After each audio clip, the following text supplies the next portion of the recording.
Mars 2020. Nous sommes dans le Grand Est, en plein cœur de la première épidémie de Covid-19. Les professionnels de la santé de la région vivent un véritable cauchemar. Jean-Jacques Herbstein, médecin généraliste et auteur du livre « Je ne pouvais pas les laisser mourir », a été en première ligne.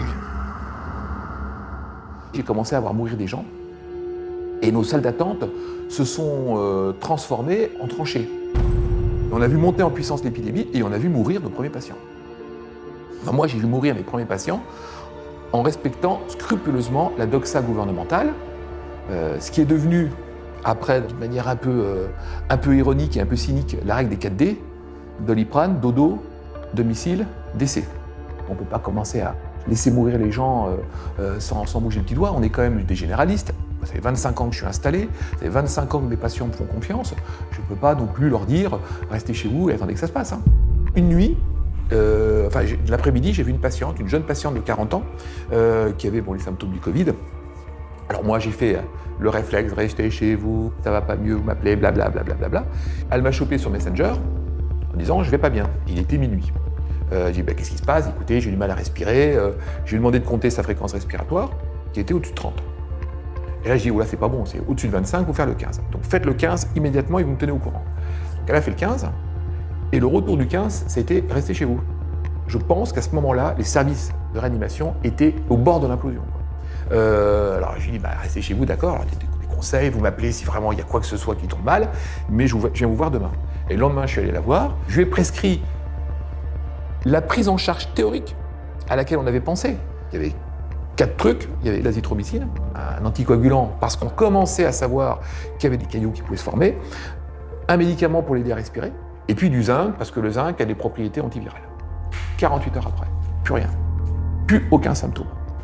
On dit tiens, il se passe quelque chose, quoi. J'ai dû traiter 80 patients, et le constat était simple, 0 hospitalisation et 0 décès. Et mon ami Denis Gastaldi doit être à plus de 100. Enfin, on était 3 généralistes, on arrivait à pas loin de 200 patients traités par azithromycine avec des résultats qui étaient quand même drôlement encourageants. Et on a pu un décès et puis une hospitalisation. Le docteur Herbstein et ses collègues décident ensemble de publier une tribune dans l'Est républicain, un journal régional, dans le but de partager leurs observations prometteuses avec le plus grand nombre. Il y avait une urgence absolue. Enfin, les gens ils tombaient comme un gravelotte, ça mourait quand même un petit peu. On s'est rendu compte qu'on avait peut-être une solution. Pas la solution, mais une solution qui était devant nous. Donc on a été très prudents. Très prudents. Et c'est là que les problèmes sont arrivés. Le papier sort le dimanche de Pâques. Lundi de Pâques, c'est repris par le Parisien. Le mardi matin, 8h, coup de téléphone du président du Conseil de l'Ordre. En disant « qu'est-ce que vous êtes en train de faire là ?» Et le président du Conseil de l'Ordre me dit « maintenant, faites ce que vous voulez, mais vous arrêtez toute communication. » Malgré les vies sauvées, le docteur Herbstein se retrouve accusé par le Conseil de l'Ordre de ne pas avoir tenu compte des consignes gouvernementales. Le 9 juin 2020, malgré les résultats encourageants et l'efficacité observée de son protocole à base d'azithromycine et de zinc, la DGS, Direction Générale de la Santé, écrit un courrier à tous les médecins de France. Quand la DGS déconseille la prescription d'azithromycine, non seulement les prescripteurs comme nous ne comprennent pas, mais ce qui est terrible, c'est que le grand public ne comprend pas.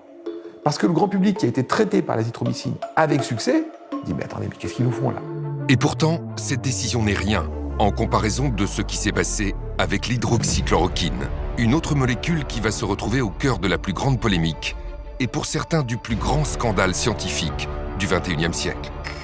Comment expliquer cette guerre complètement folle, complètement délirante contre l'hydroxychloroquine? A-t-on oui ou non laissé mourir des gens en les privant de solutions qui auraient pu leur sauver la vie?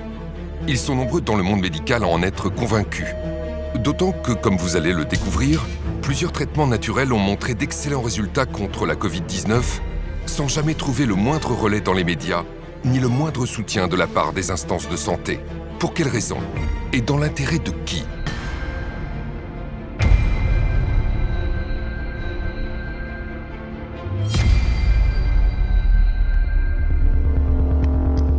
Quand il y a une pandémie, vu du côté de l'industrie pharmaceutique, on se dit qu'il y a toujours de l'argent à se faire parce que ça peut être des milliards d'individus touchés dans le monde. Si on trouve un médicament qu'on peut le breveter pour ça, ça peut faire des centaines de milliards de dollars de revenus. Malheureusement, quand il y a une pandémie, il y a des gens qui réfléchissent « il faut que je sauve en urgence le malade » et d'autres, ils pensent plutôt « tiens, il faut que je m'en mette plein dans mon porte-monnaie ». Le professeur Perron connaît parfaitement les dérives des sociétés pharmaceutiques. Il a été président de commission à l'Agence du médicament et au sein du Haut Conseil de la santé publique. À l'Organisation mondiale de la santé, il a exercé le rôle de vice-président du groupe d'experts sur la politique vaccinale en Europe. Le professeur Perron a donc occupé les fonctions les plus prestigieuses en infectiologie. Mais il a toujours défendu les malades contre la pensée unique médicale. En 2017 déjà, il montait au créneau pour dénoncer le scandale lié à la maladie de Lyme. En France, aujourd'hui, il y a des centaines de milliers de gens en grande souffrance qui sont rejetés par le système médical, qui sont paralysés.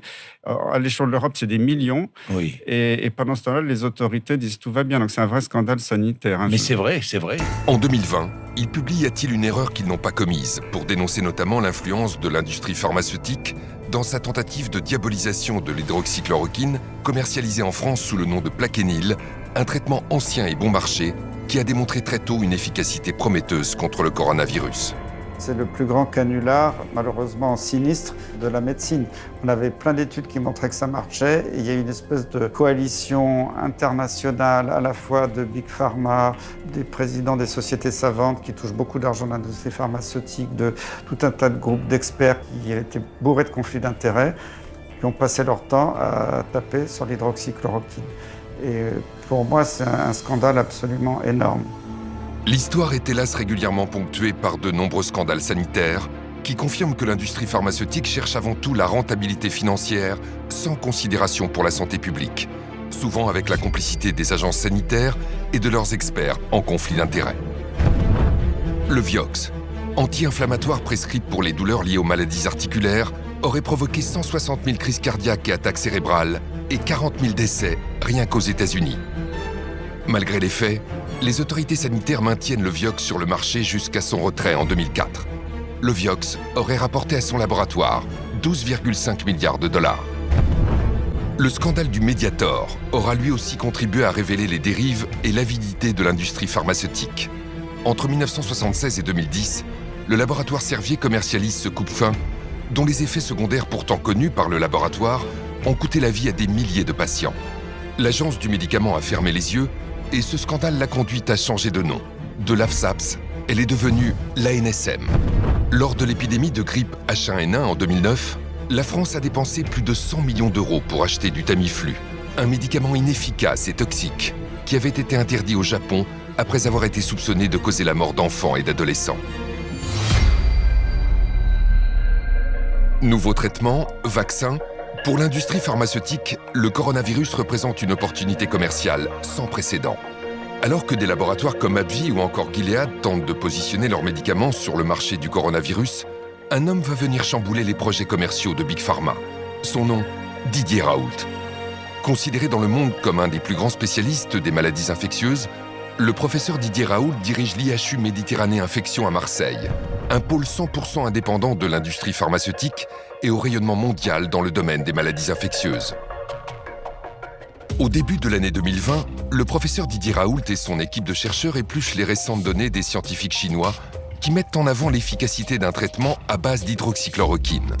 Des études contestées bruyamment par certains experts français. Que des gens qui n'ont jamais traité une infection à coronavirus aient une opinion sur les gens qui ont 20 essais en cours et pour lesquels les éléments ont été suffisants pour que le gouvernement et tous les experts chinois, c'est des experts qui corrélent au coronavirus, hein, pas que sur le papier, c'est leur métier, hein, prennent une position officielle en disant maintenant il faut traiter avec de la chloroquine les infections à coronavirus, c'est déraisonnable de dire écoutez, les Chinois on s'en fiche. Là est venue la première étude de Didier Raoult, qui avait des contacts en Chine, qui connaissait tout ça, et qui a commencé à faire une étude. Au début, c'était sur 24 malades, un petit nombre de patients. Cette étude, déjà, a montré qu'il se passait quelque chose. Alors, elle a été contestée, 24 malades, c'est rien du tout. Après, il en a mis 80, après, il en a mis 1500, puis 3500.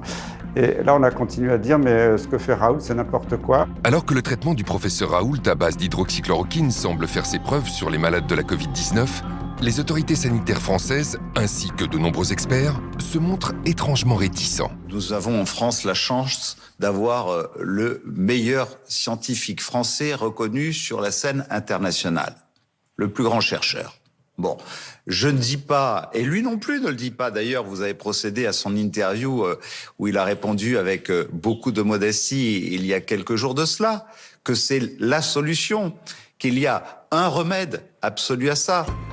En France, pendant que l'utilisation de l'hydroxychloroquine divise et suscite une controverse démesurée, à l'étranger, beaucoup de pays l'utilisent, avec succès.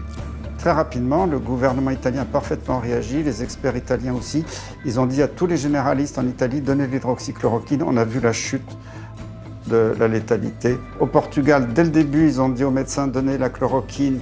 La létalité était très faible, inférieure à 5%. La Grèce, c'était magnifique, ils ont une létalité très faible, ils ont donné la chloroquine à tout le monde. Et si on sort de l'Europe, regardez le Maroc, c'est 2% de létalité. Ils ont traité tout le monde par hydroxychloroquine, azithromycine. Et pourtant, malgré ces données prometteuses, le ministre de la Santé, Olivier Véran, fait une annonce qui va faire l'effet d'une bombe auprès de tous les médecins français. Le 27 mars 2020, le gouvernement interdit aux médecins de ville de prescrire l'hydroxychloroquine. Le Haut Conseil exclut toute prescription dans la population générale ou pour des formes non sévères à ce stade, en l'absence, dit-il, de toute donnée probante. Faisons confiance à nos chercheurs. Quand l'hydroxychloroquine a été interdite, j'étais profondément choqué parce que les publications scientifiques montraient que ça marchait, l'expérience de tous les médecins montrait que ça marchait, les médecins de ville avaient commencé à l'utiliser, ça marchait. Et le décret a été rendu en urgence après un avis du Haut Conseil de la Santé publique. Moi, j'étais président de la commission maladies transmissibles, je sais comment ça marche, il y a un règlement intérieur, il y a une charte des conflits d'intérêts, rien n'a été respecté. Il n'y a pas eu de réunion de la commission, c'est un groupe d'experts où il y avait des membres du conseil ou pas qui sont réunis. C'était validé par le président sans qu'il y ait aucune réunion, aucun vote, aucune déclaration des conflits d'intérêts. Donc déjà, l'avis du Haut Conseil de la Santé publique était totalement illégal.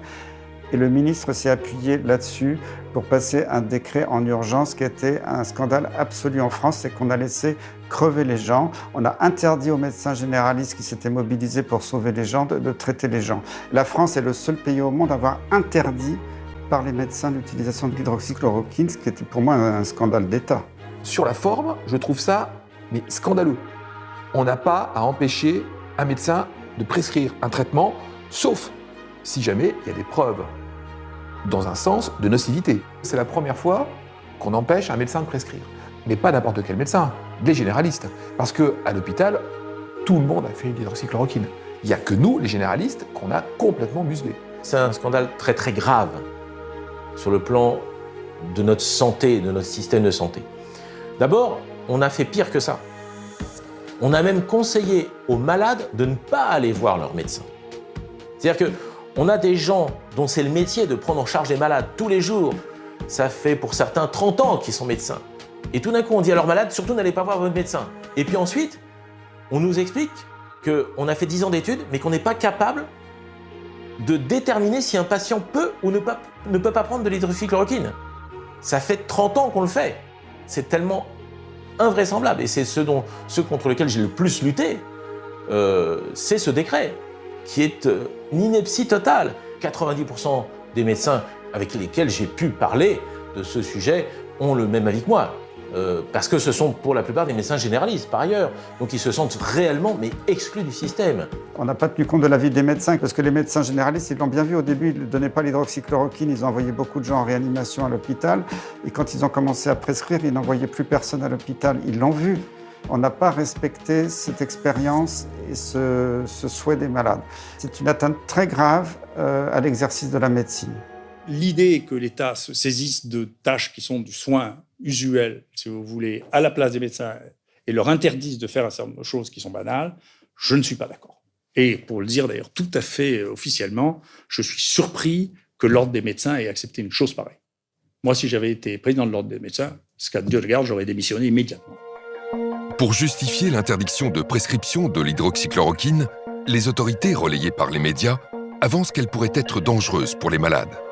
Parmi les traitements mis en cause, le Plaquenil, ce médicament à base d'hydroxychloroquine, qui, couplé à un antibiotique, peut augmenter le risque d'accident cardiaque.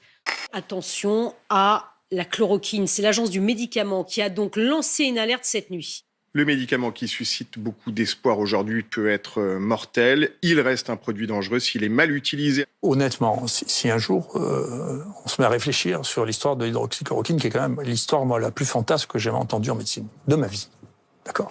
C'est-à-dire un médicament qui existe depuis 80 ans, qui a été prescrit peut-être à un tiers de la population du monde, qui en France est vendu à 36 millions de pilules par an, et d'un coup, il y a toutes les autorités qui commencent à dire que c'est un truc épouvantable, criminel, qu'on va mourir tous d'arythmie cardiaque parce qu'on prend ce truc.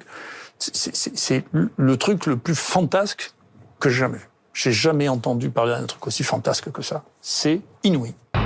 Avant la crise du coronavirus, l'hydroxychloroquine ou plaquenil avait une excellente réputation. Cette molécule figure en bonne place sur la liste des médicaments essentiels de l'Organisation mondiale de la santé. Mais c'est aussi, comme le rappelle le professeur Raoult, un médicament que l'on connaît de longue date, car c'est un dérivé de la chloroquine, utilisé depuis les années 50 par des centaines de millions de personnes dans le monde en prévention du paludisme. L'hydroxychloroquine a été donnée pendant des décennies aux personnes réputées fragiles comme les femmes enceintes, les enfants ou encore les personnes âgées.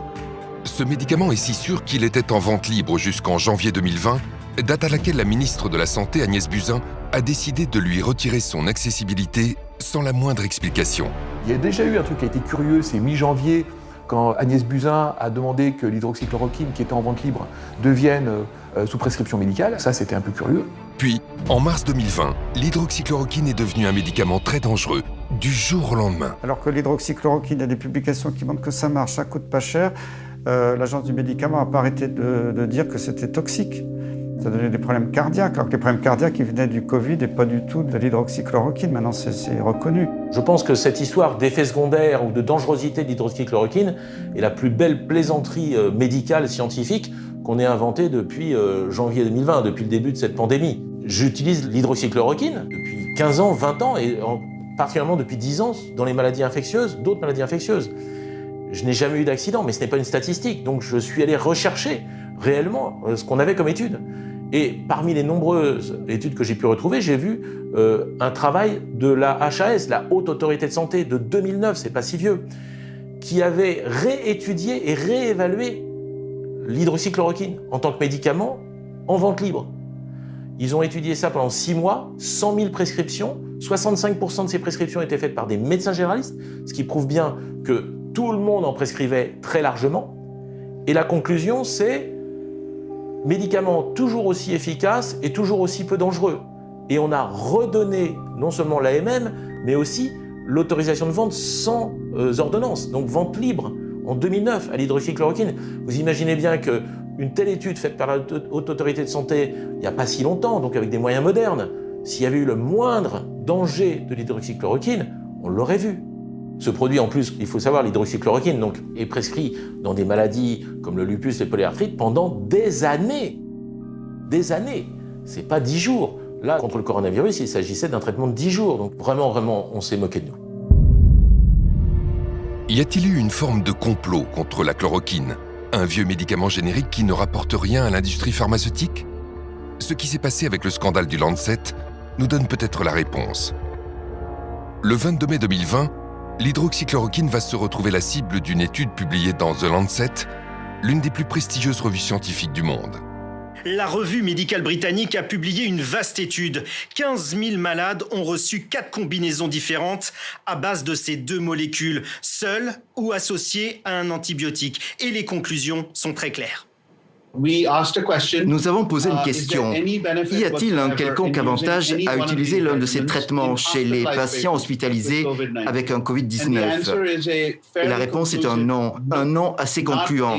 Il n'y a pas une once de preuve que cela soit le cas. Conclusion de l'étude. La chloroquine et l'hydroxychloroquine ne devraient pas être utilisées en dehors des essais cliniques. Au lendemain de la publication, des décisions immédiates sont prises au plus haut niveau pour abattre l'hydroxychloroquine et torpiller les études en cours. L'Organisation mondiale de la santé suspend le traitement sous hydroxychloroquine dans son vaste essai clinique international Solidarity. En France, les 16 essais cliniques testant l'hydroxychloroquine sont suspendus à la demande de l'Agence de sécurité des médicaments. Le ministre de la Santé, Olivier Véran, interdit l'utilisation d'hydroxychloroquine à l'hôpital alors que son utilisation était déjà très restreinte. Mais toutes ces mesures prises à la va-vite s'appuient en réalité sur une étude frauduleuse. Le 4 juin, The Lancet fait marche arrière et indique dans un communiqué le retrait de son étude. La revue The Lancet fait volte-face. Dans un communiqué publié jeudi soir, 3 des 4 auteurs d'une récente étude sur l'hydroxychloroquine remettent en cause sa validité. Nous ne pouvons plus nous porter garant de la véracité des sources des données primaires. La prestigieuse revue scientifique britannique a également présenté ses profondes excuses. L'étude du Lancet, qui a fait scandale à un moment donné et qui a été retirée très rapidement, nous a beaucoup perturbés. Alors, pour moi, ce n'était pas une surprise parce que j'en ai déjà vu d'autres, des études dans d'autres domaines totalement bidonnées. On va dire que celle-là était pire que les autres parce qu'elle était tellement grossière que c'était facile à voir tout de suite.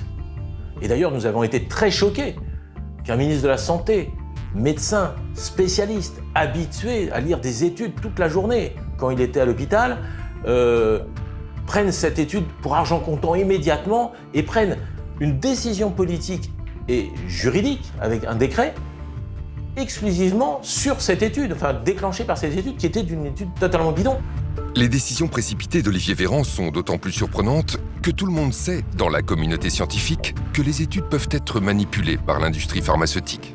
Et le rédacteur en chef du Lancet lui-même a fait un pamphlet en 2016 pour dire dans mon journal ça va pas du tout, c'est infiltré par l'industrie, on publie des articles qui sont complètement faux. Le patron du Lancet, Horton, a dit maintenant on va plus pouvoir publier des données de recherche clinique parce que les laboratoires pharmaceutiques aujourd'hui sont tellement forts financièrement et arrivent à avoir de telles méthodologies pour nous faire accepter des papiers qui, apparemment, méthodologiquement, sont parfaits, mais qui, au fond, font dire ce qu'ils veulent à cela. C'est très, très grave. Le scandale du Lancet est ahurissant. Mais il y a un autre scandale énorme, cette fois franco-français, qui éclabousse les études sur l'hydroxychloroquine. Dès la fin du mois de mars, la France a lancé une grande étude nommée Discovery pour identifier les médicaments qui marchent contre la Covid. On a le protocole Discovery, auquel on croit beaucoup et qui est très important, qui est un protocole européen, avec, vous le savez, plusieurs branches. Il y en a une sur la fameuse hydroxychloroquine et azithromycine. Il y en a aussi sur le remdesivir et plusieurs autres protocoles de traitement. On aura des résultats le 14 mai. Finalement, après des mois d'attente, des résultats partiels sont tombés en septembre. Et ils sont saisissants. Dans Discovery, le groupe de malades ayant reçu de l'hydroxychloroquine a connu 31% de morts de moins que le groupe qui n'a pas reçu de médicaments. L'étude montre également une réduction de 17% de la sévérité des symptômes. C'est très encourageant pour ce médicament. Toutefois, il faut préciser que ces résultats ne sont pas significatifs sur le plan statistique, car le nombre de patients n'est pas assez élevé. Cela veut dire qu'il fallait intégrer plus de patients pour confirmer ce bon résultat. Mais ce n'est pas ce qu'ont décidé les responsables français de l'étude. Au contraire, à la mi-juin, ils ont décidé de l'arrêter, rendant statistiquement contestables des résultats pourtant favorables à l'hydroxychloroquine. Et il s'est passé exactement la même chose au CHU d'Angers, où l'hydroxychloroquine était testée contre placebo. L'étude e-Covid a été arrêtée brutalement alors que l'hydroxychloroquine était en train de montrer une diminution de la mortalité de 46%. Là encore, le résultat n'est pas significatif statistiquement, faute de patients en nombre suffisant. Mais avec un tel signal positif, une mortalité divisée par 2, il y avait toutes les raisons de continuer l'étude plutôt que de l'arrêter en cours de route. Je voudrais bien que des journalistes d'investigation interrogent les gens responsables de ces essais pour leur dire « mais comment se fait-il que vous les ayez arrêtés ? Quel est le rationnel scientifique de l'arrêt d'un traitement qui a été mis en cours, qui est officiel, que vous l'arrêtez prématurément alors que vous n'avez qu'une partie de ce que vous aviez prévu de faire et que les résultats préliminaires sont à faveur de l'hydroxychloroquine ?» Ça, c'est une question intéressante. Cette affaire est d'autant plus troublante que, par comparaison, un autre médicament a bénéficié d'un traitement très différent. Il s'agit du remdesivir, un médicament à 2 000 € la dose, fabriqué par le laboratoire Gilead. En septembre 2020, le professeur Yazdan Pana, principal architecte de Discovery, est auditionné au Sénat. En ce qui concerne le remdesivir, nous, pour l'instant, on n'a aucune preuve sur l'efficacité de ce traitement. Il y a eu 4 essais cliniques internationaux sur remdesivir. Pour nous, il n'y a aucun qui nous montre vraiment que ce traitement est efficace. Donc on considère qu'il faut continuer à évaluer ces traitements. Malgré l'accumulation d'études défavorables, Le professeur Yazdan Pana veut donc continuer l'essai Discovery sur le remdesivir, alors qu'il a été décidé d'arrêter l'essai sur l'hydroxychloroquine au moment où elle semblait diminuer la mortalité de 31%. Alors pourquoi un tel deux poids deux mesures ? Ce médicament, le remdesivir, serait-il une clé d'explication du scandale autour de l'hydroxychloroquine ? C'est la piste clairement évoquée par le professeur Raoult, auditionné au Sénat en juin 2020. Moi, je vous recommande de faire une véritable enquête sur Gilead et le remdesivir. Voilà. Si vous regardez la structure de Gilead, vous comprendrez que c'est quelque chose qui ne fonctionne qu'avec très très peu de produits, très peu de personnel et une influence considérable. Ce qui s'est passé dans les semaines suivant cette audition va définitivement donner raison au professeur Raoult. En juillet, à la surprise générale, le remdesivir obtient de l'Union européenne et de la France une autorisation temporaire de mise sur le marché. C'était plus qu'étonnant car il n'existait alors aucune preuve de son efficacité et il y avait des signaux très clairs de sa toxicité sur les reins et sur le foie. Il donne des insuffisances rénales potentiellement graves chez des gens qui sont, je vous rappelle que ceux qui sont vraiment malades sont souvent des gens fragiles, âgés, ils ont un rein déjà fatigué, et en plus la maladie, le virus, attaque le rein, puisque vous savez qu'en dehors des poumons, il attaque le cœur et le rein. Donc, on est face à un virus qui attaque le rein chez des gens qui ont déjà un rein fragile, et on leur donne un médicament qui donne des insuffisances rénales. Est-ce raisonnable ? Le remdesivir, déjà, c'est un traitement cher, lourd, hospitalier, bourré d'effets indésirables. C'est un médicament cher, injectable, réservé à l'hôpital. C'est un antiviral, donc il ne peut marcher que dans la première phase de la maladie. Quand vous êtes hospitalisé et que vous commencez à être en soins intensifs ou au moins sous oxygène et que vous commencez à avoir des insuffisances respiratoires, c'est fini, il ne marche plus. Il faut le donner beaucoup plus tôt, comme l'hydroxychloroquine. Sauf qu'on ne l'a pas en ville puisque c'est un médicament hospitalier. Donc c'est doublement absurde parce qu'on met en avant un médicament qui est à usage exclusivement hospitalier pour des malades qu'il faut traiter avant qu'ils arrivent à l'hôpital. En face, vous avez l'hydroxychloroquine. L'hydroxychloroquine, on la connaît depuis 30 ans. On connaît tous ses effets secondaires, on n'a aucune inconnue sur cette molécule, et elle coûte 4 €. Vous êtes ministre de la Santé, vous décidez d'essayer lequel ? Celui que vous ne connaissez pas, qui vaut entre 2 000 et 4 000 €, celui que vous connaissez parfaitement et qui vaut 4 €. Voilà ce que je pense du remdesivir.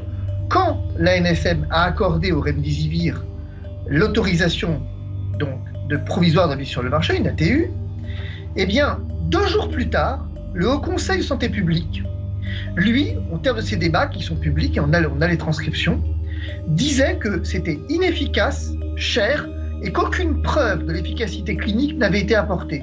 Donc comment est-ce que l'ANSM a pu accorder une autorisation avec le texte dit une présomption forte d'efficacité, là où les experts, 2 jours plus tard, diront que c'est notoirement inefficace. Et en un temps record, je ne sais pas, en 2 semaines, c'était autorisé à l'Agence du médicament américaine, en un temps record à l'Agence du médicament européenne, en un temps record à l'Agence du médicament française. Ils ont une autorisation de mise sur le marché.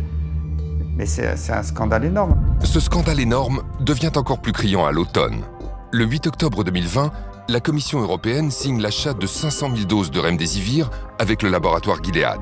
À plus de 2 000 € le traitement, c'est un contrat à plus d'1 milliard d'euros pour un médicament qui n'a jamais fait la preuve de son efficacité. Plus grave encore, quelques jours après ce méga contrat, l'Organisation mondiale de la santé publie les résultats de son grand essai Solidarity. Les conclusions sont claires et définitives. Le remdesivir ne sauve pas la moindre vie et n'accélère pas la guérison des malades. Ces conclusions définitives n'ont pas empêché l'Union européenne de signer un contrat à 1 milliard d'euros pour ce médicament. Et dans la foulée de ce contrat, le remdesivir est distribué largement dans les hôpitaux français.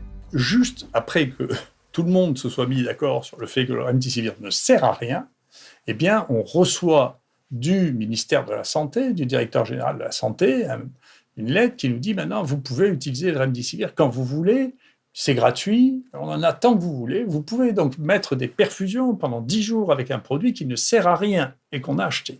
Mais vous n'avez pas le droit d'utiliser l'hydroxychloroquine, qui est un médicament que 2 milliards de personnes ont pris dans leur vie et qui n'a pas donné d'effets secondaires, à part essentiellement des problèmes oculaires quand on prend ça pendant plus d'1 an. Donc, si vous voulez, il y a quand même là un problème de fond. C'est particulièrement choquant parce qu'au même moment, l'Agence du médicament a refusé à nouveau d'autoriser l'hydroxychloroquine en France. L'Agence du médicament refuse au professeur Raoult une recommandation temporaire d'utilisation de la chloroquine en disant « Écoutez, on ne peut pas, professeur, parce que, vous comprenez, 1, ça ne marche pas, 2, c'est dangereux. C'est même très dangereux, la chloroquine. » Sauf que cette même agence du médicament avait 2 mois auparavant, 3 mois auparavant, au mois de juillet, accordé une autorisation, cette fois-ci temporaire d'utilisation, au remdesivir, qui lui était notoirement inefficace, et je vais y venir, et effectivement spécialement dangereux. Qu'est-ce que ça cache? Qu'est-ce que ça cache? Tous les scandales de santé publique commencent comme ça. Ce refus d'autoriser l'hydroxychloroquine est d'autant plus choquant qu'à la fin du mois d'octobre, les preuves scientifiques sont désormais massivement favorables à ce traitement. Sur 136 études réalisées sur ce médicament, les 3/4 concluent à son efficacité contre la Covid-19.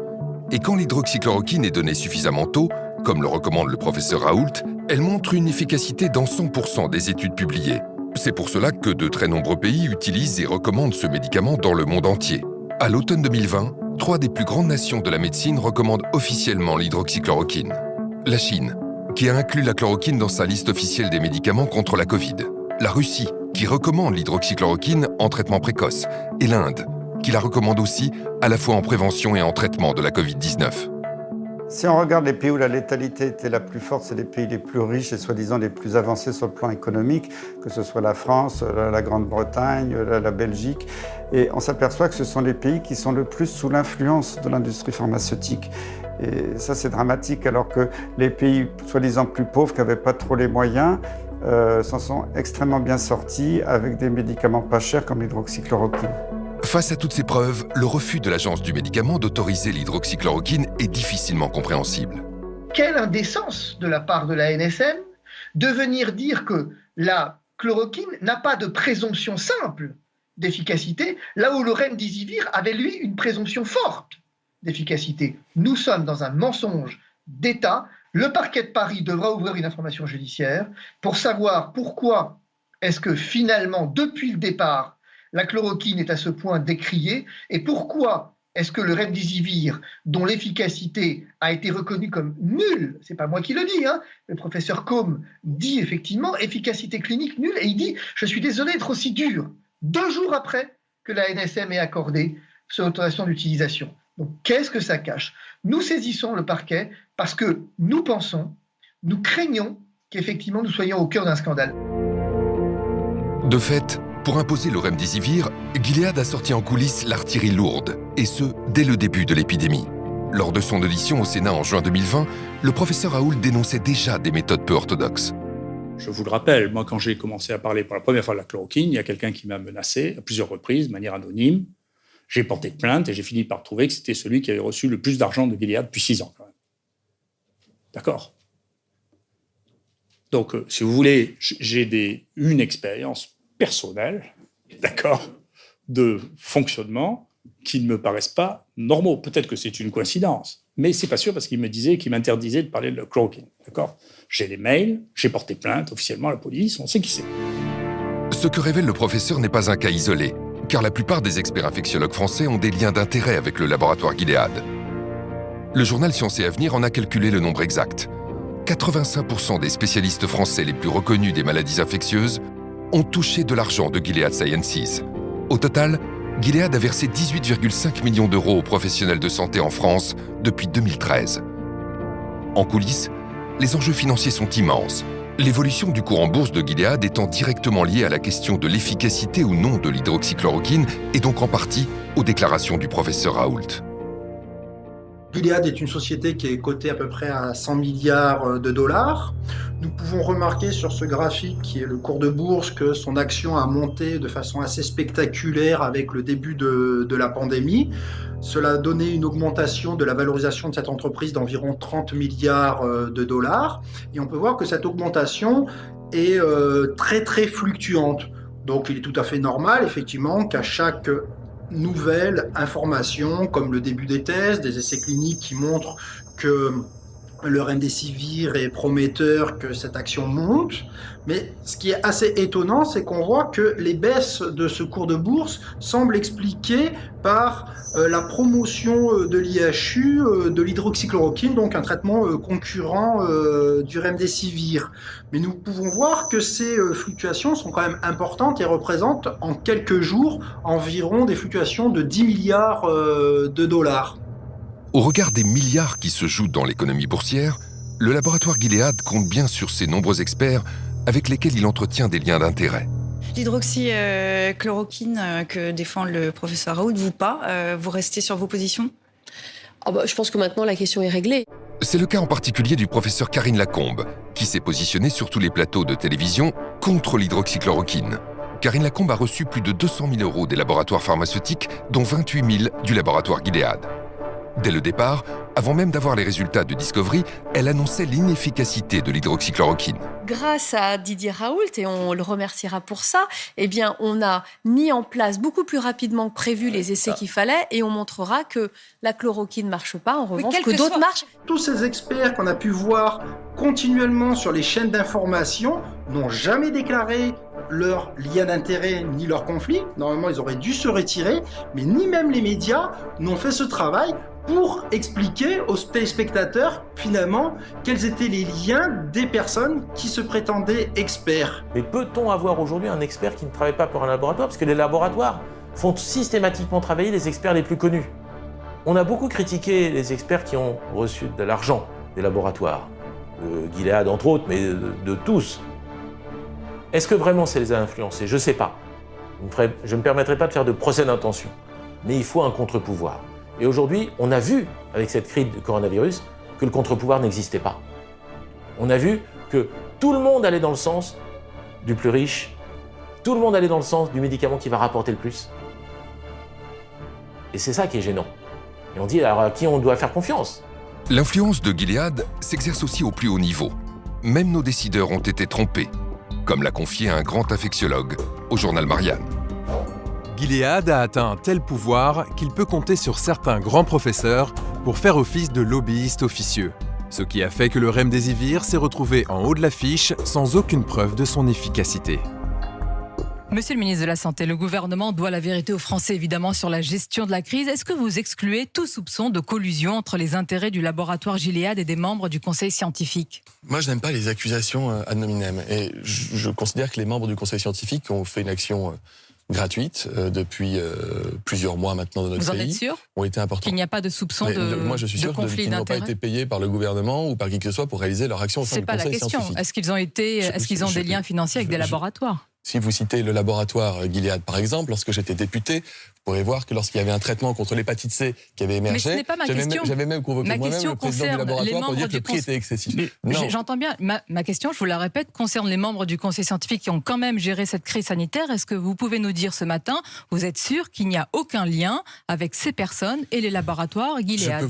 Je peux vous dire, Sonia Mabrouk, qu'il n'y a eu aucune intention cachée ou directe d'aucun membre du conseil scientifique pour nous pousser à prescrire quelque traitement que ce soit. Y compris le remdesivir. Y compris le remdesivir. Je n'ai eu aucune recommandation du conseil scientifique sur le remdesivir. La journaliste Sonia Mabrouk avait raison d'être insistante.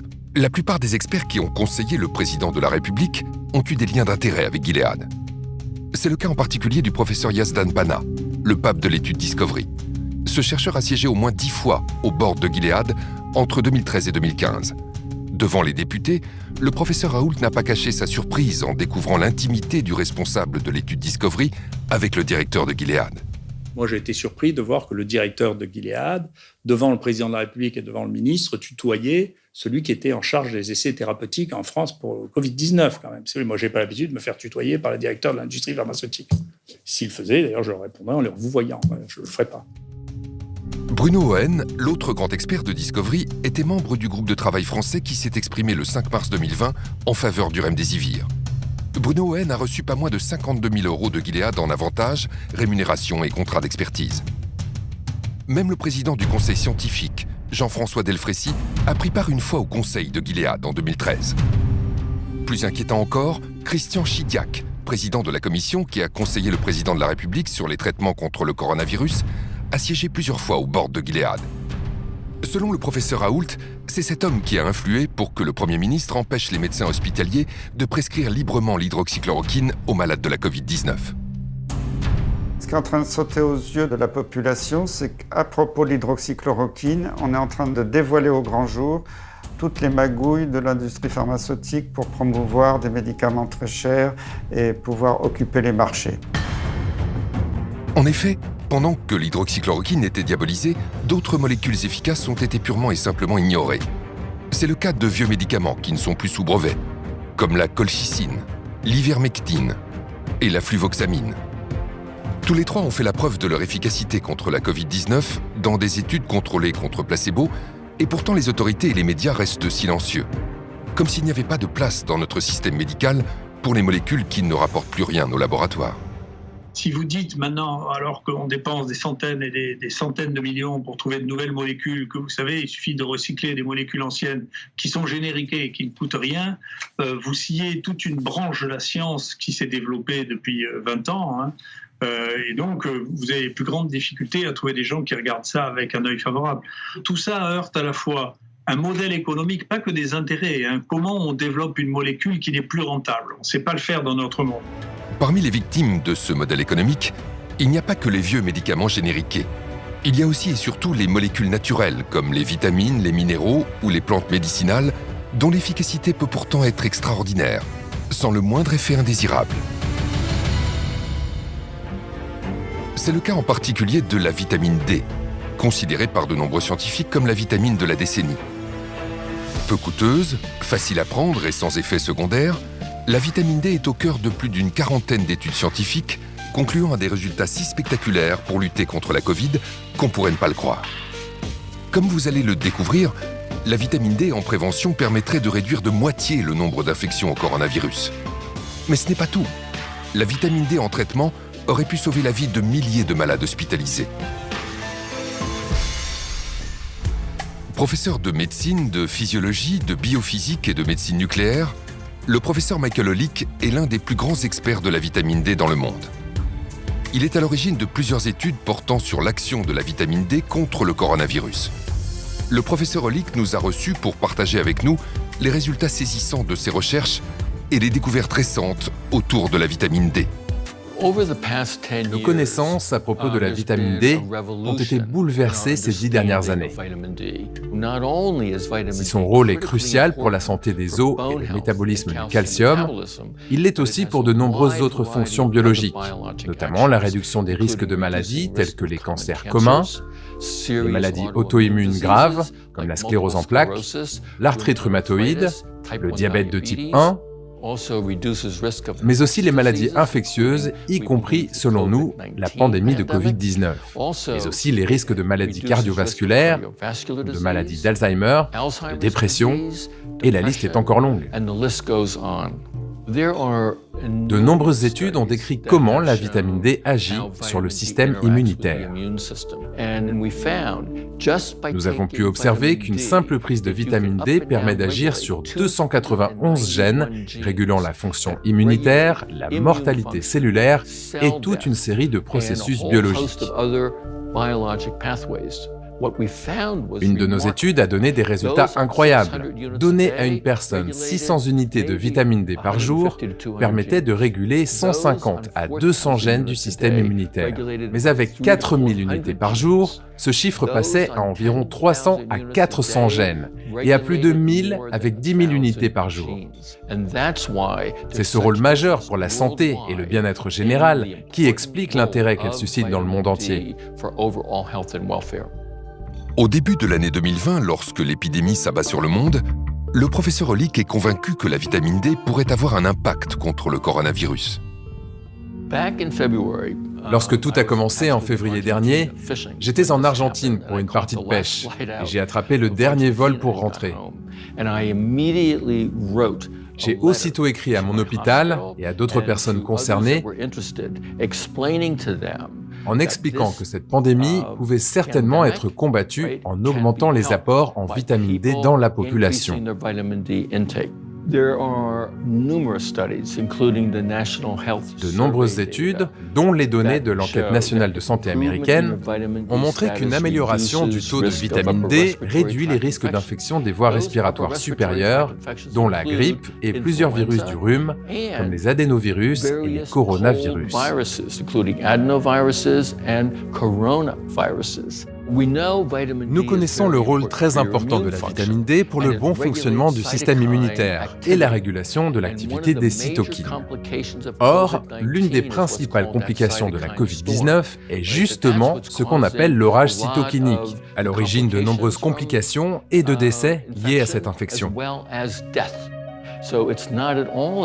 Il n'est donc pas surprenant qu'une amélioration du taux en vitamine D puisse contribuer à combattre cette maladie virale.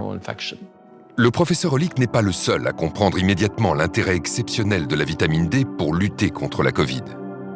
La vitamine D est absolument essentielle. Ça réduit, ça a été prouvé, les infections hivernales.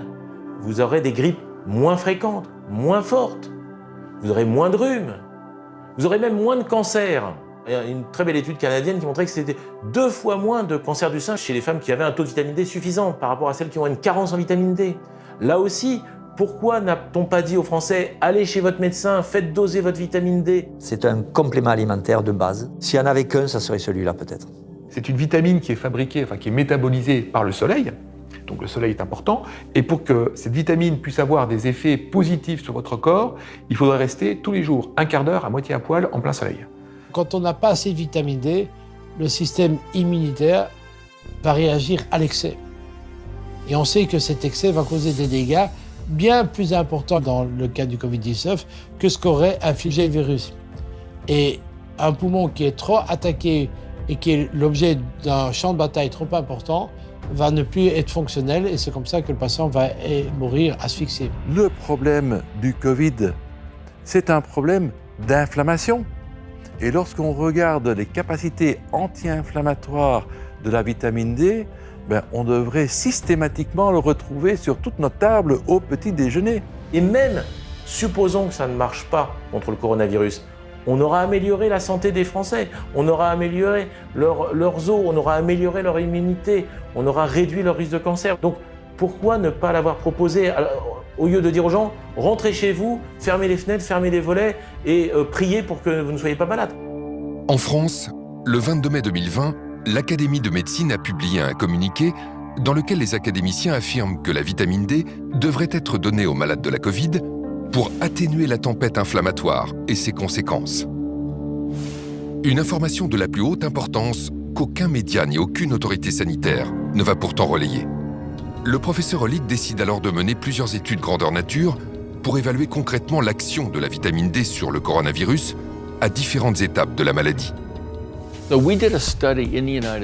Nous avons mené une étude aux États-Unis sur 191 000 patients atteints de Covid-19 et nous avons montré qu'une carence en vitamine D augmente de 54% le risque de contracter cette maladie.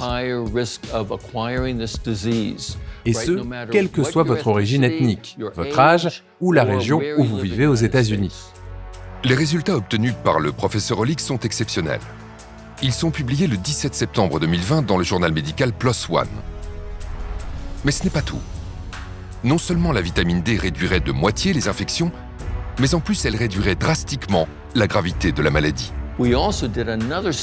Parallèlement, nous avons mené une autre étude pour déterminer si les patients hospitalisés pour des infections sévères présentaient ou non des risques accrus de complications et de décès en cas de carence en vitamine D. Et nous avons découvert qu'au-delà de 40 ans, les personnes ayant une carence en vitamine D présentaient un risque létal à 50% supérieur et qu'elles développaient beaucoup plus de complications liées à la maladie. Le professeur Hollick parle bien d'une baisse de moitié du nombre de morts avec de bons taux de vitamine D, ce qui est un résultat exceptionnel. Cela peut paraître difficile à croire, mais ces chiffres ont été confirmés par plus de 40 études internationales. Si l'on met en regard les personnes ayant pris ou non une supplémentation en vitamine D et ayant été contaminés, et que l'on analyse l'impact de la vitamine D sur la réduction des risques de complications ou de décès et les données scientifiques publiées, eh bien, il en ressort que cette vitamine pourrait diminuer de 40 à 50% les formes sévères de l'infection et le risque létal.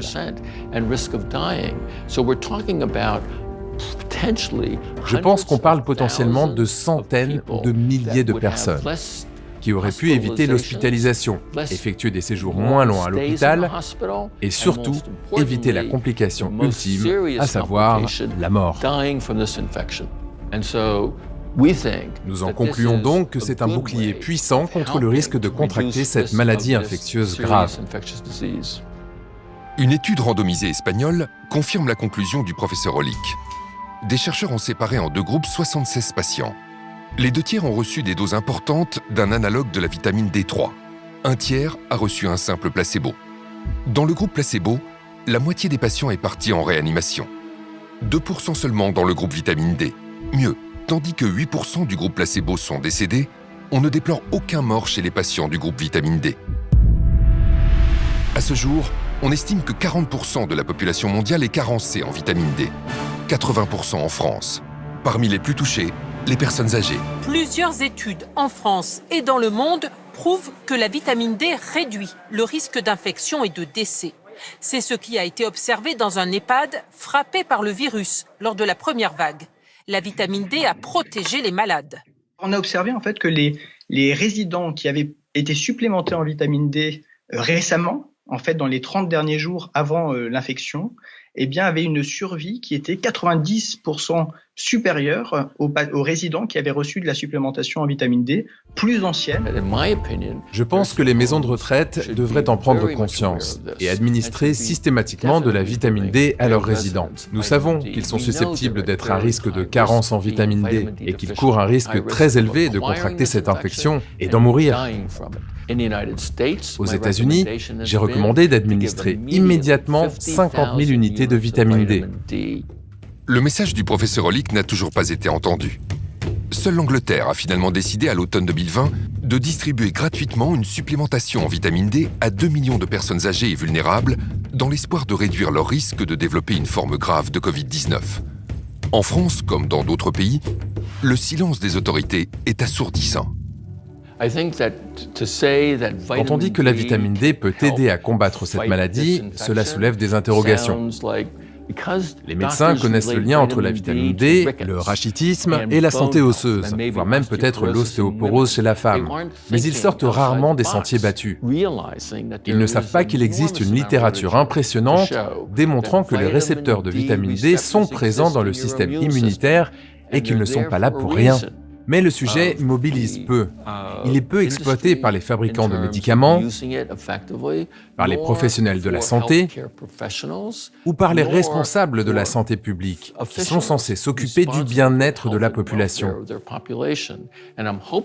J'espère donc vraiment que nos études et celles qui sont en train d'être publiées finiront par attirer l'attention. La vitamine D n'est pas le seul remède étrangement oublié face à la Covid-19. Pour se défendre efficacement contre cette maladie, notre corps a également besoin d'oligo-éléments. Parmi les plus importants, on trouve le zinc. Indispensable pour un bon fonctionnement du système immunitaire, le zinc a démontré une action incontestable pour enrayer le processus viral du coronavirus. C'est un oligo-élément qui est fondamental. Il intervient quand même dans 200 réactions chimiques dans le corps, en boostant les hormones, en boostant des enzymes. Donc c'est un truc qui est très important, le zinc. Le zinc est un métal indispensable pour que les cellules se divisent normalement. Donc s'il n'y a pas de zinc, les cellules ne savent pas se diviser, on ne sait pas renouveler les cellules. Donc le zinc est indispensable pour la cicatrisation, il est indispensable pour la régénération de l'intestin. Il est indispensable pour la réponse immunitaire. Le zinc a été considéré comme le nutriment le plus essentiel au système immunitaire et sa carence dans le monde est responsable de plusieurs centaines de milliers de morts. Le zinc, en plus, on a des études qui montrent que ça marche sur le coronavirus. Si vous donnez une certaine quantité de zinc en aigu, vous avez une meilleure défense contre le virus. Mais évidemment, vous n'allez pas attendre d'être infecté pour prendre du zinc. Mais vous avez des dizaines d'études sur l'intérêt du zinc comme stimulant immunitaire pour réduire le risque d'infection virale. Alors non seulement ça réduit le risque d'infection, mais ça réduit surtout la gravité des infections. Pourquoi on n'a pas dit aux Français, prenez du zinc, allez voir votre médecin et voyez avec lui si vous avez besoin de zinc. On peut même doser le zinc dans le sang. C'est dommage qu'on n'ait pas fait ça. Mais ça rapporte rien à personne. Le zinc peut-il donc être envisagé comme un traitement possible contre le coronavirus? Le pharmacien Claude Lagarde a été l'un des premiers en France à en être convaincu. En mars 2020, alors que la France vit la première semaine de son premier confinement, le docteur Claude Lagarde adresse une publication réalisée par son laboratoire à un réseau de plusieurs milliers de médecins pour les sensibiliser sur la pertinence de cet oligo-élément dans le traitement de la Covid-19. Nous avons été les premiers à parler du zinc. Après, tout le monde en a parlé, et tout le monde en parle. Mais moi, je n'ai pas inventé le zinc. Il était connu, le zinc. Depuis 50 ans, on sait qu'il est actif sur les maladies virales. Des vieux médecins nous ont appelés en disant « mais de toute façon, tout le monde le sait. Avant, on prescrivait aux enfants des oligo-éléments, du zinc et du cuivre quand il y avait des infections virales. » On a tout de suite vu que les gens qui tombaient, qui étaient malades, étaient des potentiels carencés en zinc. Car ce zinc agit à plusieurs niveaux. Dans cette infection, et dans les infections virales en général, il est capable de bloquer la réplication virale. Ça, c'est très important. C'est publié depuis 50 ans. Aucun n'en a parlé officiellement. Ensuite, il agit dans l'immunité. Il a un intérêt majeur aussi, c'est qu'il va probablement jouer un rôle dans la pénétration du virus dans la cellule. Il peut bloquer à ce niveau déjà la pénétration du virus. Dès que le virus est rentré dans l'organisme, il va créer des petites blessures dans le poumon. Il rentre par les voies respiratoires dans le poumon. Et il va créer des petites fissures, des blessures.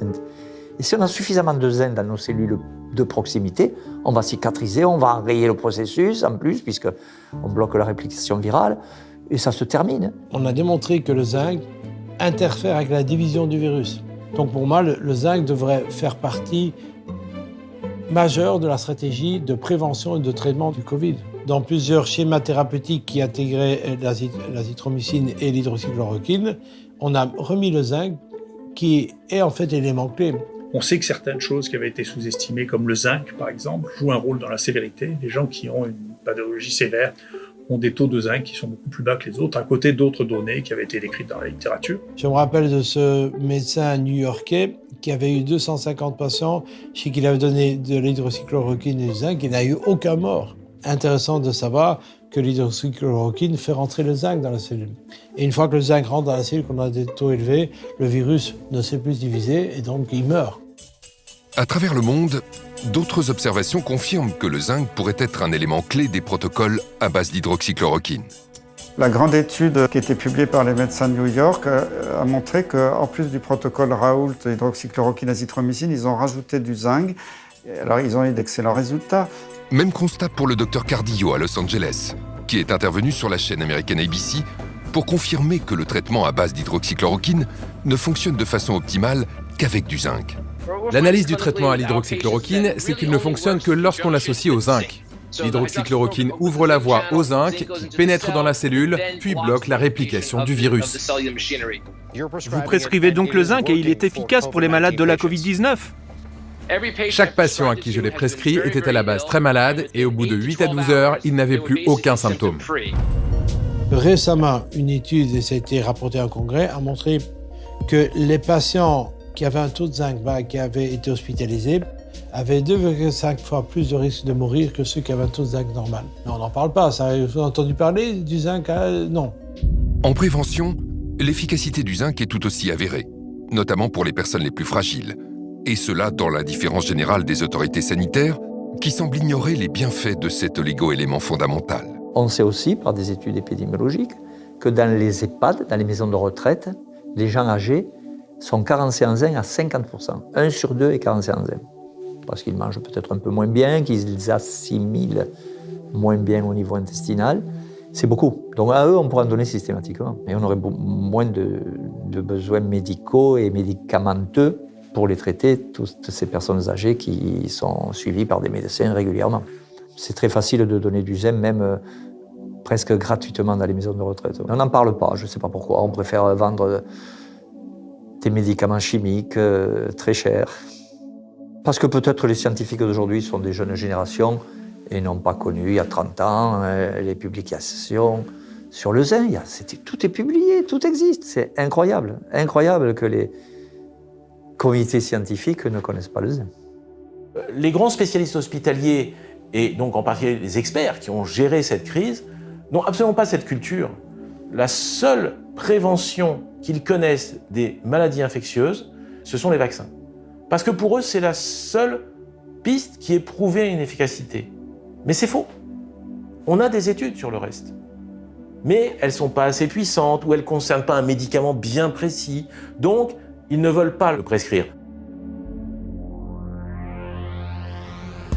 Une autre molécule naturelle a obtenu des effets impressionnants pour soigner les patients gravement atteints par le coronavirus.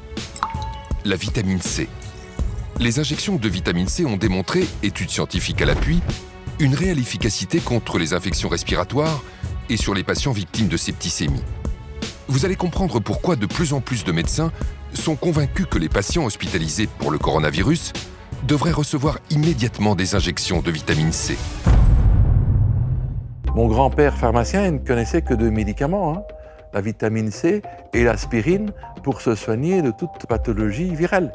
La vitamine C se devrait d'être remise à l'honneur. La vitamine C, c'est un élément qu'on connaît depuis peut-être un siècle comme stimulant immunitaire.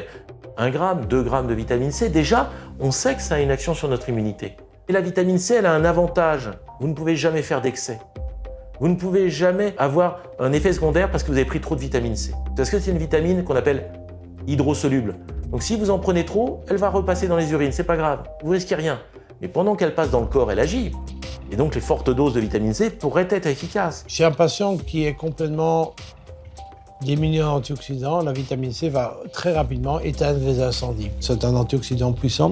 Elle protège tout ce qui est la phase aqueuse du corps, donc l'intérieur des cellules. Donc, cette vitamine C est une barrière et un protecteur majeur des cellules contre les attaques des oxydants. Et également, les globules blancs en ont besoin pour ne pas exploser quand ils arrivent sur le champ de bataille. Dans certaines maladies, la vitamine C nécessite d'être apportée à forte dose. Il n'est pas très facile de prendre par la bouche de fortes doses.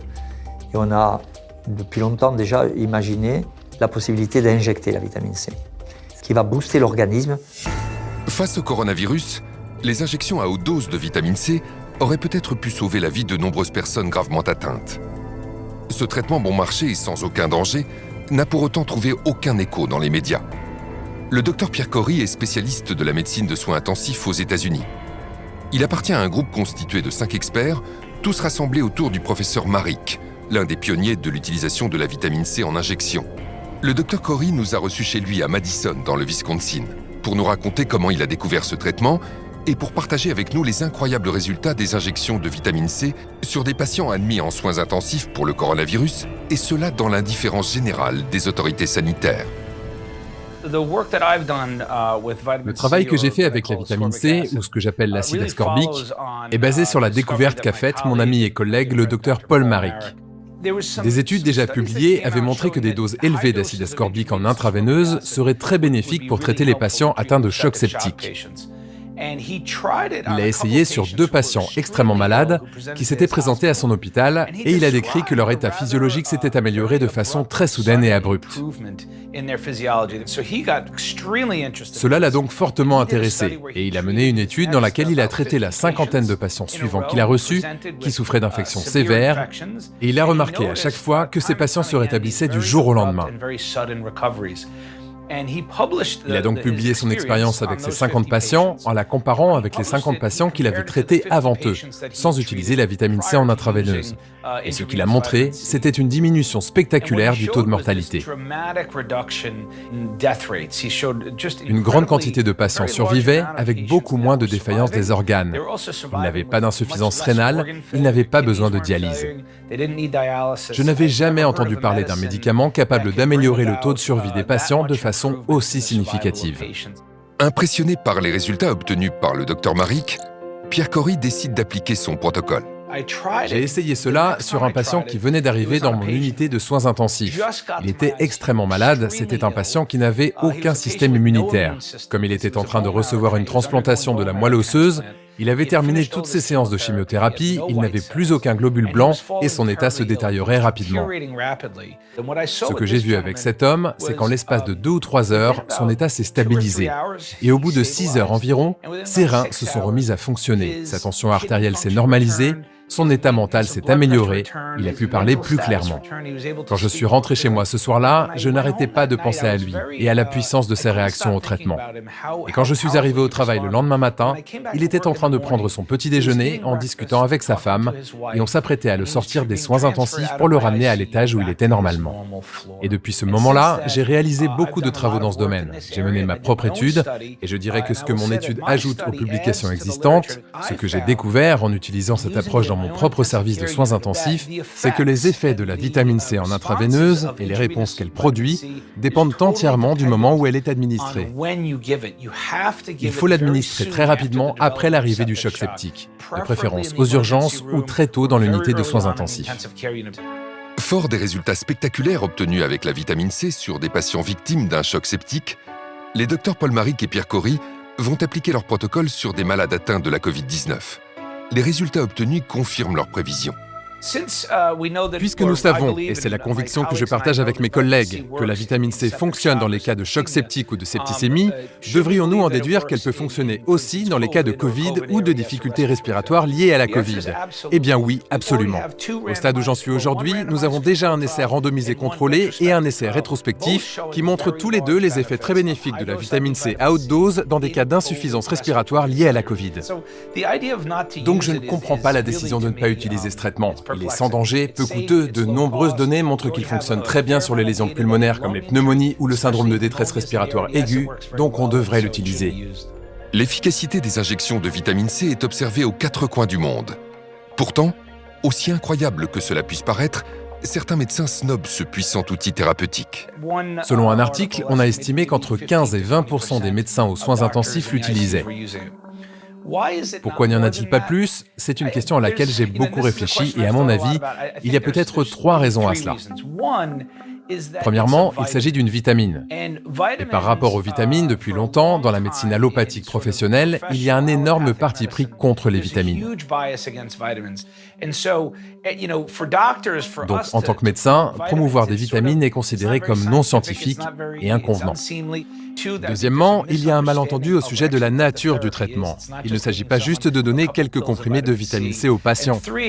Et troisièmement, il y a cette obsession de faire des essais randomisés contrôlés pour apporter des preuves définitives.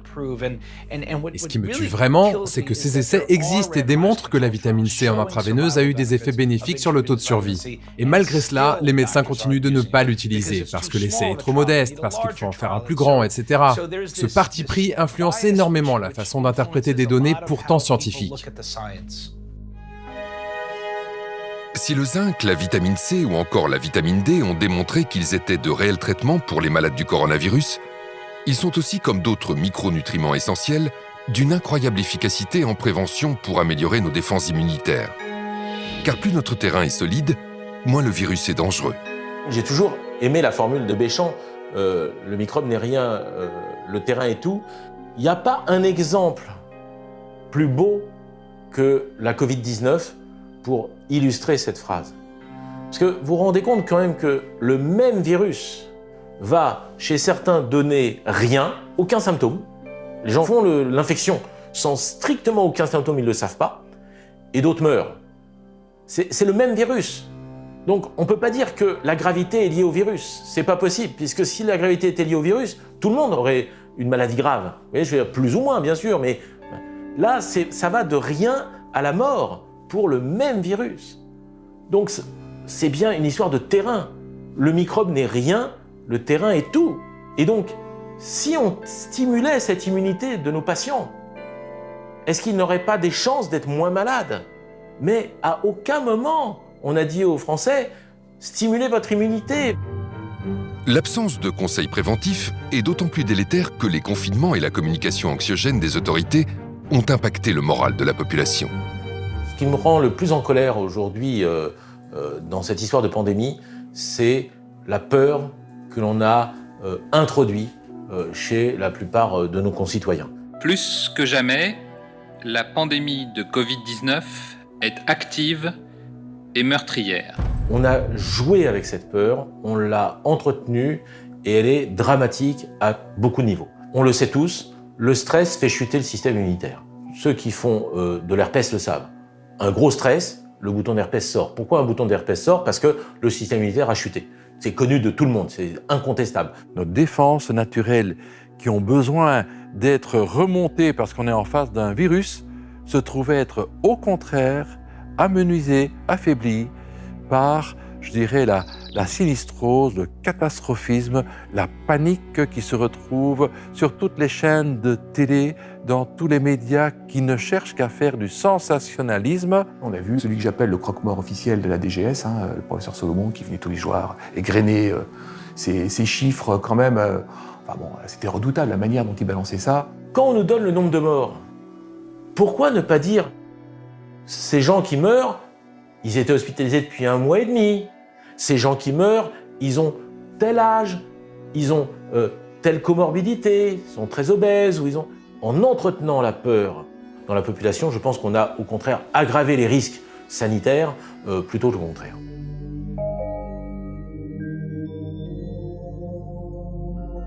Le stress est une agression psychologique, une peur, ou alors elle est chronique parce qu'on pense tous les jours à ce problème de virus. Et le stress met en branle des mécanismes de réponse aux agressions qui a tendance à nous carencer en certains micronutriments, en certaines molécules de la vie. Vous voyez ?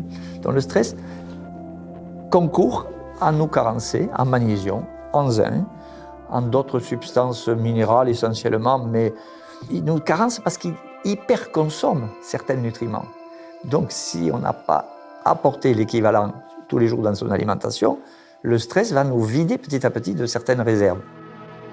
Stress, isolement, manque de soleil, l'immunité de la population déjà fragilisée n'a en plus pas pu bénéficier de la part des autorités sanitaires de conseils avisés sur les gestes préventifs simples qui lui auraient permis d'optimiser ses défenses naturelles. Le professeur Toussaint l'a très clairement dit dans plusieurs de ses interventions. Interdire aux gens de sortir et leur interdire de faire du sport est une aberration scientifique. Parce qu'on réduit leur immunité alors que le sport augmente l'immunité. On a beaucoup d'exemples, mais il y a un qui m'a frappé le plus. C'est la petite femme âgée de 93 ans à Biarritz qui voulait se nager pour soigner son neuropathie, donc une maladie vraiment douloureuse des jambes, et qui a été empêchée par, je pense, 4 policiers d'aller nager. Donc ça, c'est une énorme absurdité. En plus, c'est contre-productif parce que le sport, ça renforce évidemment les défenses immunitaires. L'Angleterre n'a pas non plus été exemplaire face à la première épidémie. Mais quand son Premier ministre, Boris Johnson, a été admis en soins intensifs après avoir été frappé par la Covid-19, il a compris l'importance de faire de la prévention. En juillet 2020, il intervient publiquement pour recommander aux Britanniques de perdre du poids dans le cadre d'un plan de lutte contre l'obésité. Perdre du poids est très clairement l'un des meilleurs moyens de réduire les risques liés au coronavirus. Des mesures radicales ont été prises au plus haut niveau pour sensibiliser la population britannique sur les conséquences délétères de l'alimentation transformée, comme par exemple interdire aux supermarchés de promouvoir des articles considérés comme étant de la malbouffe, ou encore interdire les publicités télévisées pour les produits riches en sucre avant 21h. En France, pas un mot. Le sucre, c'est une catastrophe. Arrêtez de manger du sucre. Il y a du sucre partout. Et dans 70% des cas, vous mangez du sucre, vous en rendez même pas compte. C'est quelque chose d'épouvantable pour l'immunité, pour la peau, pour tout ce genre de choses. Aujourd'hui, sur la planète, c'est le sucre qui tue le plus de gens, et de loin devant toute autre maladie, y compris les virus. L'excès de sucre vous intoxine sur plusieurs années. Vous finissez diabétique, hypertendu. Le sucre est hyper consommé, beaucoup trop. Or, on a montré que si on énumérait, comme on le fait pour les victimes du SARS-CoV-2, le nombre de morts par jour, eh bien les gens seraient absolument paniqués à avoir une canette de coca, puisque on sait que, et ça a été une étude sérieuse publiée par l'université de Stanford, le département d'épidémiologie, que le sucre mondialement tue 1 personne par seconde dans le monde. 1 personne par seconde dans le monde. Et bon, donc ça fait plusieurs liés par jour. Hein.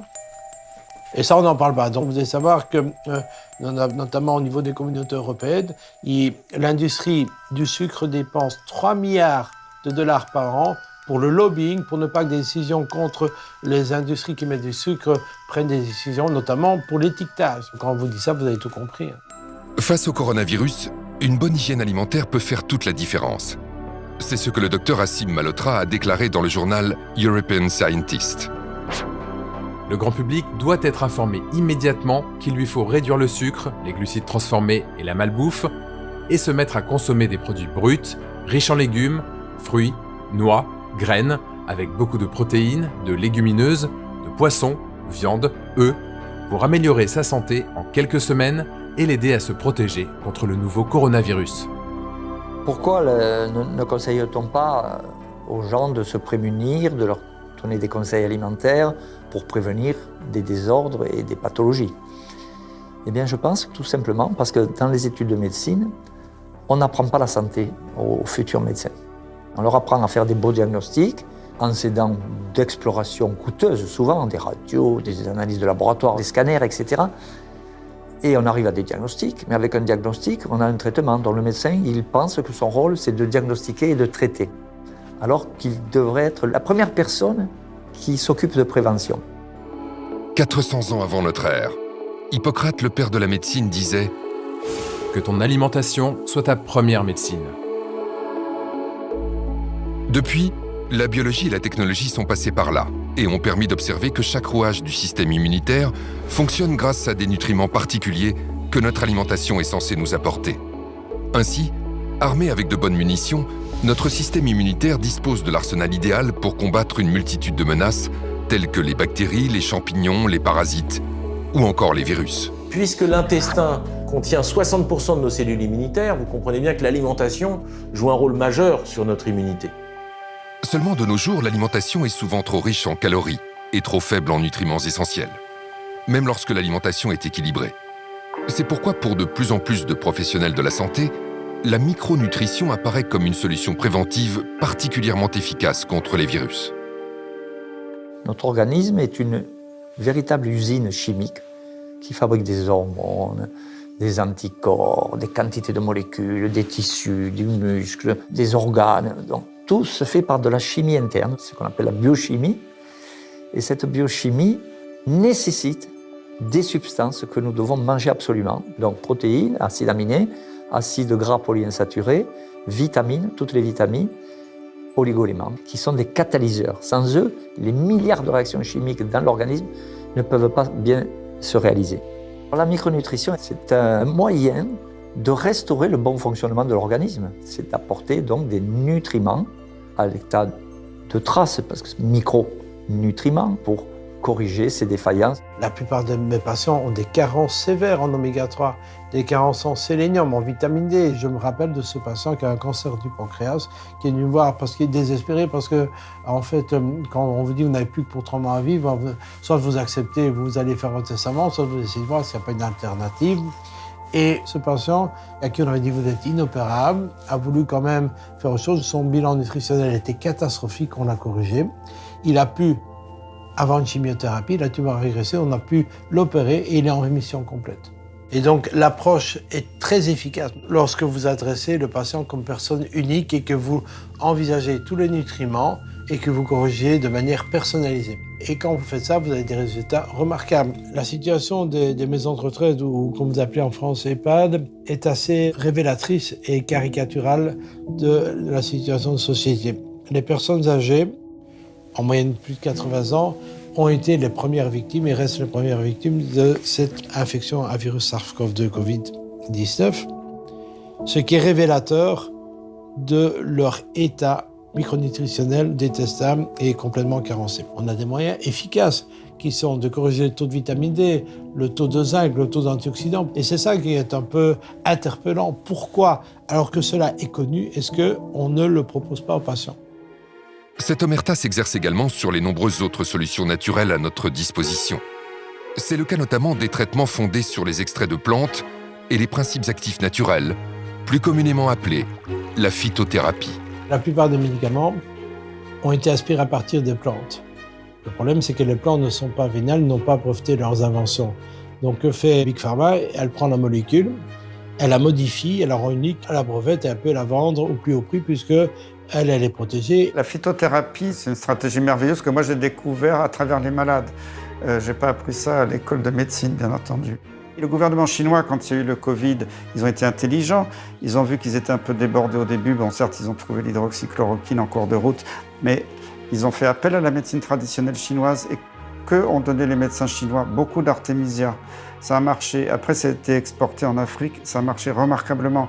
On s'est moqué du président de Madagascar et d'autres pays qui avaient de l'artémisia partout dans les écoles. Il n'a pratiquement pas eu de Covid, il n'a pratiquement pas eu de mort. Il y en a d'autres. Scutellaria a prouvé son efficacité sur le coronavirus lui-même. Son efficacité, je dis bien en prévention.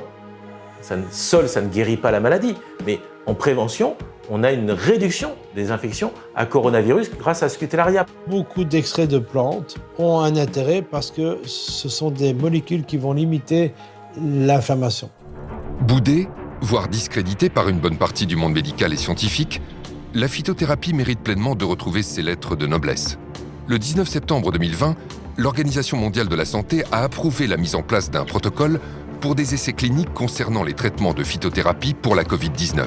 Les débats scientifiques sur l'artémisia, les margousiers ou encore la vernonie pourraient ainsi retrouver leur place légitime. À côté de la phytothérapie, vous avez l'aromathérapie.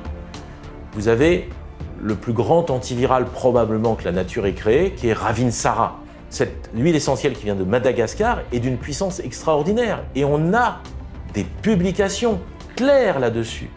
C'est un antiviral puissant qui touche justement beaucoup les virus, on va dire des familles du coronavirus, et c'est un immunostimulant. Le Ravinsara est en effet une huile essentielle emblématique de l'aromathérapie. Son efficacité sur les virus est bien connue du grand public. Pour preuve, elle a été en rupture de stock pendant plusieurs semaines en France durant l'épidémie. Le domaine de prédilection des huiles essentielles, c'est l'infectiologie. Donc toute pathologie qui aura généré ou qui va se marquer, se traduire par une infection, que l'infection soit bactérienne, fongique, parasitaire, virale. Le secret de l'efficacité d'une huile essentielle réside dans le fait qu'elle est constituée d'innombrables molécules, augmentant ainsi son champ d'action et son efficacité face aux intrus. Cette spécificité fait de l'aromathérapie une discipline très prometteuse pour résoudre l'un des défis sanitaires majeurs des années à venir, l'antibiorésistance. Selon l'OMS, d'ici 2030, les antibiotiques ne seront plus efficaces sur bon nombre de bactéries, avec des conséquences catastrophiques pour notre santé. Dans le monde, on parle de plus de 500 000 décès rattachés à ce phénomène d'antibiorésistance. C'est un défi incroyable pour le monde pharmaceutique qui n'est plus parvenu, sur ces 15 dernières années, à créer un nouvel antibiotique innovant qui aurait pu détruire le microbe. Et il n'y a pas de réponse actuelle. Si, il y en a une, bien sûr. En mélangeant une huile essentielle avec un antibiotique, on rend à l'antibiotique son efficacité sur le microbe qui lui résistait précédemment, parce que l'huile essentielle a été ouvrir des portes dans le biofilm dans lequel le microbe se sentait réfugié, comme entouré d'un rempart. Et c'est ça que l'huile essentielle offre. Maintenant, l'huile essentielle choisie a elle-même une activité antibactérienne qui lui permet de ne pas être simplement un ouvre-porte à l'antibiotique. Les mécanismes d'action des huiles essentielles sont nombreux, ce qui en fait des armes particulièrement utiles contre les nouvelles menaces comme le coronavirus. Chaque classe de molécules composant les huiles essentielles peut avoir une activité différente sur le virus. On va par exemple détruire l'enveloppe du virus et le virus forcément va mourir. On peut attaquer son ADN, son ARN et donc forcément provoquer la mort du virus. On peut aussi empêcher que le virus n'adhère à la paroi de la cellule pour pénétrer la cellule et créer la pathologie. Pourtant, malgré toutes ces actions avérées pour faire face aux microbes et aux virus, l'aromathérapie est régulièrement discréditée dans les médias, particulièrement durant l'épidémie de coronavirus. Pourquoi un tel discrédit alors que dès 2008, on savait qu'une huile essentielle, le laurier noble, avait une activité in vitro contre le virus SARS-CoV, responsable de l'épidémie de SRAS en 2003. Pourquoi ne pas avoir immédiatement testé les huiles essentielles contre le SARS-CoV-2, Nous nous heurtons à un scepticisme d'un monde médical qui ne peut pas croire que ces huiles essentielles aient un intérêt thérapeutique. Si vous ne pouvez pas breveter une molécule, vous ne ferez jamais d'études dessus. C'est pour ça qu'il n'y a pas d'études sur la phytothérapie. C'est pour ça qu'il n'y a pas d'études sur l'homéopathie. C'est pour ça que l'hydroxychloroquine n'a pas été mis en avant. Si on parle de l'hydroxychloroquine, si on parle de la colchicine, si on parle d'autres molécules naturelles ou synthétiques comme la vitamine C, cela ne fait pas vivre les actionnaires de l'industrie pharmaceutique. Et pour l'industrie pharmaceutique, il faut du nouveau. Et l'innovation, cela se paye cher. L'épidémie de la Covid-19 a révélé les failles de notre système de santé. Le modèle économique de l'industrie pharmaceutique basé sur des nouvelles molécules vendues à prix d'or a révélé ses limites, ses dangers, mais aussi ses dérives. Notre santé, notre bien le plus précieux, est à la merci d'un écosystème où la santé des actionnaires prévaut sur celle de la population. Cette crise pandémique constitue une opportunité sans précédent pour qu'individuellement nous reprenions notre santé en main et que collectivement, nous nous unissions pour changer de paradigme afin que les solutions naturelles retrouvent leur lettre de noblesse. Ceci afin que le bien-être et la santé du patient soient au centre de toutes les priorités. Pour réformer le système de santé, il faudrait vraiment séparer le monde de l'argent et le monde des médecins, faire un coup de balai dans toutes les agences d'évaluation, avec des vraies évaluations pour le coup des conflits d'intérêts de chacun. Déjà, ce serait une bonne base pour repartir. La santé, c'est le fondement du bonheur. Et je veux bien parier sur les futures générations de pharmaciens et de médecins qui, avec un retour au manger sain, au vivre sain, il y aura une volonté de se soigner sain. Je pense qu'il faut du bon sens dans la vie. Et la médecine est un art et pas une science. Nous sommes tous différents. Et c'est là que le médecin traditionnel, qui a de l'expérience, est fondamental. Les origines de la santé, c'est quoi? C'est avoir un tube digestif qui fonctionne bien, d'avoir un bon microbiote, d'apporter à notre système immunitaire les justes molécules en proportion en qualité qui lui permettent de réagir de manière efficace. Parce que lorsque ce système immunitaire est normal et est alimenté correctement, c'est un système d'une efficacité remarquable. Nous sommes dans une médecine intégrative. On ne veut pas avoir notre seule vérité. On a notre vérité comme d'autres ont leur vérité. Et ensemble, en nous associant, nous serons tellement plus forts, tellement meilleurs pour la santé du patient. En conclusion, vraiment, je veux insister sur cette notion de diversité.